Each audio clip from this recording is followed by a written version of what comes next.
Unit 9. Analysis. If you were a high performer in your work before becoming a manager, you may find the journey into management particularly difficult. Because of their previous success, stars are understandably reluctant to give up the attitudes and practices they think produced their success thus far, and they're unwilling to change themselves. They don't know how to develop or coach people because they never needed much coaching themselves, or so they believe. They don't know how to deal with people who lack their motivation. Because they've never failed, they've had little practice reflecting on and learning from experience. No wonder many former stars turn into mediocre/average bosses. If you were a star, be aware that the very success that produced your promotion can now work against you.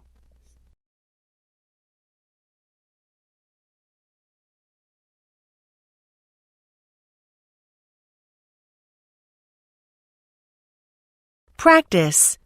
Number 1.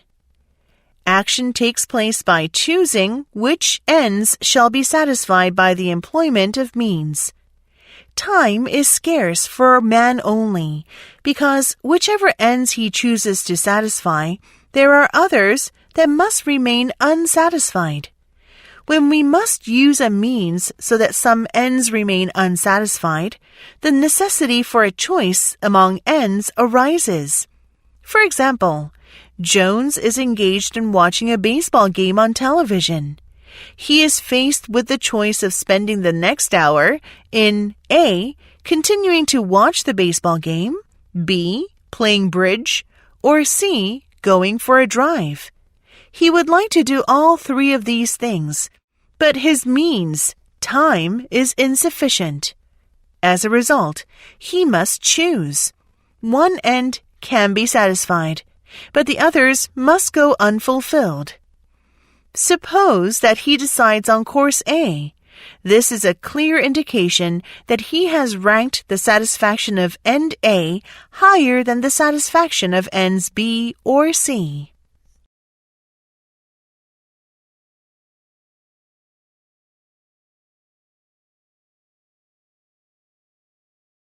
Number 2.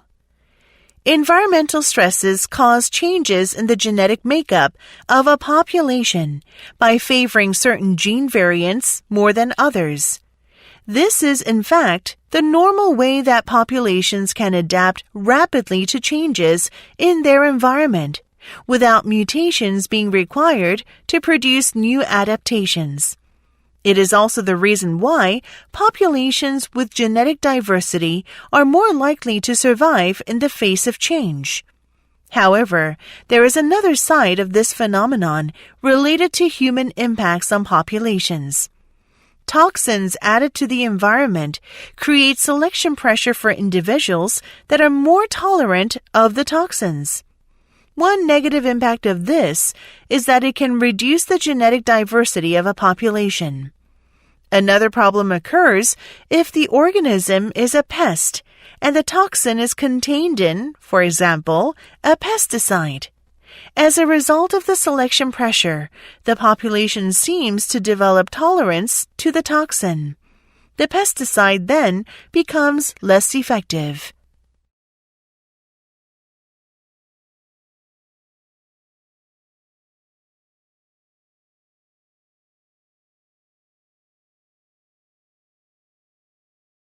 Number 3. People's happiness depends not on their absolute wealth, but rather on their wealth relative to those around them. In one experiment, 2 capuchin monkeys were initially perfectly content with the reward of cucumbers when they successfully performed a task. But when one monkey was later given tastier grapes as a reward, the monkey receiving plain old cucumbers became enraged, angrily throwing the previously satisfactory salad vegetable at its handler. The monkey's economy had grown, since grapes are better than cucumbers. But the resulting inequality brought only discontent. Humans are the same. When employees at the University of California were given information about the salaries of their peers, those discovering they were paid below the average suddenly became less satisfied and more likely to seek a new job. The attitudes of those earning above the average were happily unaffected.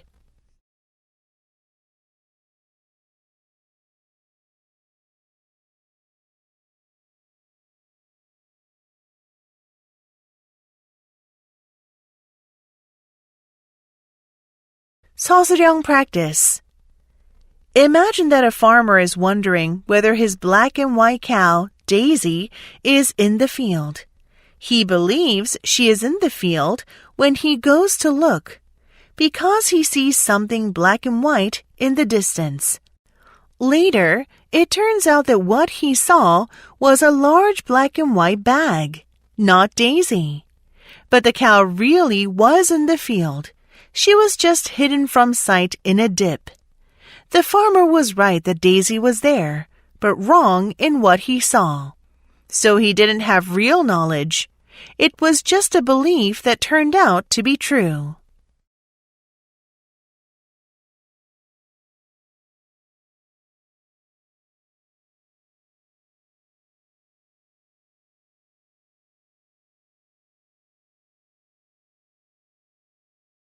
논술형 practice. Nearly everything we eat or drink for pleasure is too complex to fully describe in words. A bottle of wine may be described as having characteristics you like, but still turn out to be not so nice, for reasons that are impossible to express in words. Conversely, it may be described as having characteristics you know you hate, but still turn out to be delicious. Again, for reasons that cannot be explained in words. Even after experiencing the wine, it is impossible to say precisely and completely why you liked it. You might have words to describe some parts of your enjoyment. Perhaps it had good structure or rich fruit. But those words will be both imperfect and incomplete descriptions, a pale shadow of what you actually enjoyed about it. What we enjoy in any particular food or drink is a type of tacit knowledge, a complex of interacting characteristics that we know but are unable to say.